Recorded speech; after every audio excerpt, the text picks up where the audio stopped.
నమస్కారం నమస్కారం నమస్కారం. ఏంటా జనం లేరు? జనాలకు బోర్ కొట్టి వెళ్ళిపోయారు.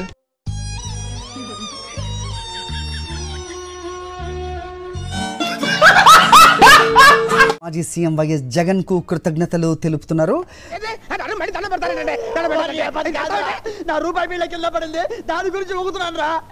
మీరు కట్టించిన రిటైనింగ్ వాల్ వల్లే మా ప్రాణాలు దక్కాయని వైఎస్ జగన్ కు కృష్ణలంక వాసులు తెలిపారు.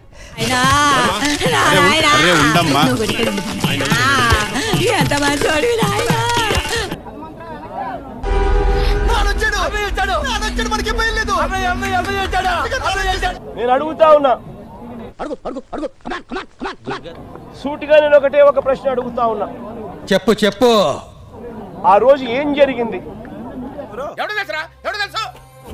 ఆ రోజు ఏం జరిగింది అది తెలిసిన వెంటనే ఫస్ట్ నీకే చెప్తాను. సరే, తెలుగుదేశం పార్టీకి సంబంధించిన అఫీషియల్ స్పోక్స్ పర్సన్ ఏంటి బాబు అన్న? ఇంకోసారి అఫీషియల్ స్పోక్స్ పర్సన్ మాట్లాడబాకురా, నీకు దండం పెడతానురా. సిట్టింగ్ ముఖ్యమంత్రిగా ఉన్న అప్పట్లో సిట్టింగ్ ముఖ్యమంత్రిగా ఉన్న వ్యక్తిని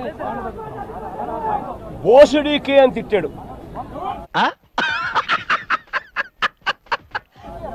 బోసుడీకే అంటే ఏమిటో తెలుసా? తెలీదు, అంటే విన్నాను.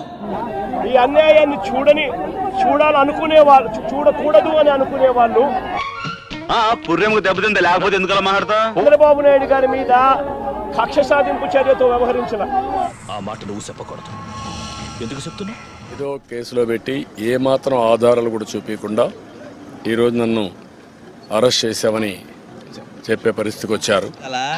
కరెక్టే సార్, నేను మళ్ళీ వస్తాను రా. కూర్చో, కొడితే పళ్ళు రాలిపోతారు. ఎందుకంటే 7 ఏళ్ల లోపు ఉన్న కేసు ఇది. మహానుభావులు మాట్లాడే మాటలు అస్సలు అర్థం చేసుకోలేవు. మహానుభావులా? ఎక్కడ ఉన్నారా?